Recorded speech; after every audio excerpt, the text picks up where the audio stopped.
Hey, what's up? It's Tati, and I'm back with another review of AEW Rampage. And dare I say this, but I enjoy what we've been getting with ROH way more than just watching Rampage. And that's a little sad due to the fact that ROH does not have any actual national TV time, while Rampage has an hour on TV, and I feel like it's not doing so well as far as entertainment goes compared to what we've been getting with ROH in the last month or so. The show wasn't bad, but I still feel like for you to have TV time, you should definitely be giving us way more than what we're getting. Let's get into this review. We start the night off with Sammy versus Takeshita. This was a really great match, probably the best match on Rampage. Obviously, I said this before that right now that they're trying to show all the pillars of AEW. They're trying to boost them up onto going on to facing MJF for the Triple B. So we're going to see them in situations where they're going to be taking the advantage, taking the win. And I knew this would be one of those situations. While we have Sammy wrestling against Takeshita, we have Darby and Jungle Boy watching from backstage. And I guess they're, taking notes or whatever the hell they're doing. And I like that. But when I think of a guy like Takeshita, who is doing phenomenal in AEW, I really feel like he should be like in another place in his career right now. Unfortunately, he ends up losing that match simply because they're really trying to get these pillars to have, a lot of airtime, and not just airtime, but wins as well, gearing up to them facing MJF. And really, I just seeing what they're doing with Takeshita, I'm not really liking it. I know we've been seeing Don Callis kind of scouting Takeshita. Takeshita doesn't seem to give him any answer or anything, but I really feel like they need to do something with him really soon, because this is a bit of a waste of talent. He is so amazing in the ring, and for someone to be so young and so great, I don't think he's getting the best he should in his career. This was a really great match between these two. Sammy, he's super talented. I just don't really like his persona. He come off like a douchebag, but he's super talented in the ring, and yeah, he deserves wins. But Takeshita has really been on the roll, and I feel like sometimes AEW is slowing him down, and then he gets a really good win, and then they put him back down again. It's like a roller coaster with Takeshita. I really hope they get something going on for him. He definitely needs a mouthpiece. I wouldn't mind Don Callis being that guy. Up next, we had Chuck Taylor and Trent Beretta versus Malachi Black and Brody King. Now, I do believe this match, it really was to make, just to make Brody and Malachi look so much more menacing than they do right now. The match, I do think it was great. Nothing too out of the ordinary to really stand out, to be honest. But the whole time I just kept looking at Malachi and Brody, like they just look so amazing. And I feel like we could be seeing more terror from these guys, like how we're seeing with the BCC. Like literally, the House of Black should have people shaken up in the backstage, and I feel like we're not seeing that. So there's a little something missing as far as their the character development go. I do think that these three guys are doing really, really great, but AEW are the ones who say yes and no and what to do. So I feel like there's a little bit of a missed opportunity with taking them as far as they can possibly get them to be. However, this match ends with a disqualification. They did end up slamming them through tables and using chairs. And sometimes that's a little, I just find it to be a little confusing. Like AEW, they allow that sometimes. And then sometimes it's not okay. Like what makes it okay and what makes it not okay? I really don't understand, because it doesn't seem like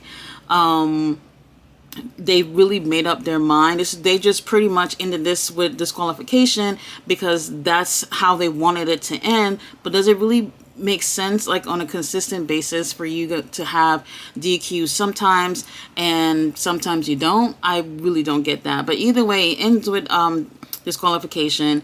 While they are beating the hell out of the best friends, then we have Orange Cassidy comes out, and before Orange Cassidy can do anything, Buddy Matthew come out and took care of him, like really took care of him. Orange Cassidy went to throw an orange punch at Buddy, and Buddy held up the trio's title, and Orange ended up punching the title, and oh boy, that looked like that really hurt. And from there, Buddy was just throwing him around.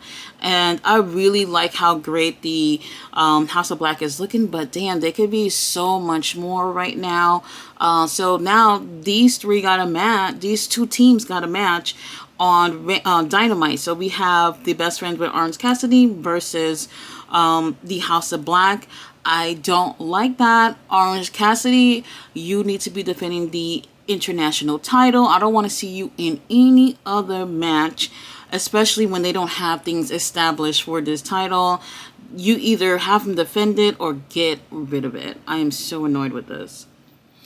Next, we had Taya Valkyrie versus Marina Shafir, and I didn't like this because of many reasons. One of the reasons is that Marina is a very great competitor. She is really different compared to the other girls on the AEW roster, and I feel like they have not taken advantage of her the way she should be.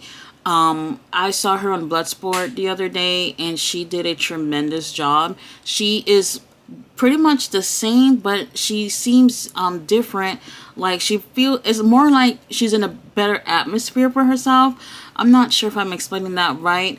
But some people, I don't know if AEW is the best place for them. I can't say that so much for Marina. Maybe they just need to give her more opportunities. Either way, this was Taya's longest match since she's debuted in AEW. So I kind of thought that this was going to go really well. However, I feel like Marina and Taya are so different that there wasn't really great chemistry between the two of them in the ring. At times, it just looked more like Marina was almost struggling to put her into several different holds, and it just didn't feel like a cohesive thing where both of these girls were on the same page. I don't know what was up with that, but I do believe that both these girls deserve better as far as showing who they are as wrestlers, especially Taya just now getting to AEW, and she's already feuding with the TBS champion. I don't feel like any of her matches has truly shown who she really is. Also feel the same way about Marina as well. So a couple of days ago, Jade said that if she had used the Jaded or the Road to Valhalla again, that she'll be served with some papers. And so she ended up hitting that on Marina and taking the win. So then Mark sends his apprentice or whatever it is, someone that I'm not familiar with. I'm not sure if she is a wrestler. I had not looked into that. I'm not sure, but she doesn't really look like one to me. But she ends up coming in the ring, serving Taya the papers, and Taya ends up hitting the Road to Valhalla to her. And Jade was running down to the ring like she was going to do something. And then we obviously have Layla and Mark holding her back. I'm a little bored with this. I really am. Like, they could really be going another direction with this. It just seemed like we're seeing the same situation play out. I am interested to see where they go with it next, because obviously she's been served with these papers. So now what? Are you guys going to have a match anytime soon? I just want to see better when it comes to the women's division. And I feel like whether it's the TBS title or the women's title, all that needs some major help. After that, we did have a video package from Swerve and Keith Lee. It looks like they're gearing to ending their feud. This package was done very well. I know a lot of people don't like the way Keith Lee has been looking, like he's looking like an old man or whatever situation is. I'm not bothered by how he looks. All I care about is what he does in the ring. And these two, man, I wish they were still the tag team. They were really, really cool when they were tagging together. But I'm I like the feud that they're having. I just feel like we don't get to see too much of it. So if they end the feud, I guess it is what it is. But them together were really, really well. We also had Anna Jay being interviewed, and she is threatening to choke out Julia Hart. So I'm sure we'll see a match with them really, really soon. For the main event, we had Action Andretti versus Juice Robinson. Match, not bad. I think what I really liked here was Juice pretending that he was in the ring with Ricky Starks. He kept calling Action Andretti Ricky, and he kept saying, I'm going to beat you up like how I'm going to do Ricky. So, I don't know. I guess the psychology really, really showed with this match. However, I really felt like this was just to show Juice Robinson looking really good before his match with Ricky. I just felt like maybe Action Andretti held back a little bit, and we just saw Juice pretty much shining throughout this match. I don't mind this at all. It just felt like the storyline with him and Ricky just kind of escalated really quickly, and but not in the best of ways. So I don't really care too much about the story, but I like to see a new matchup, something we haven't seen. Ricky versus Juice, we haven't seen that. So just looking forward to seeing two competitors that hasn't been gone together on AEW.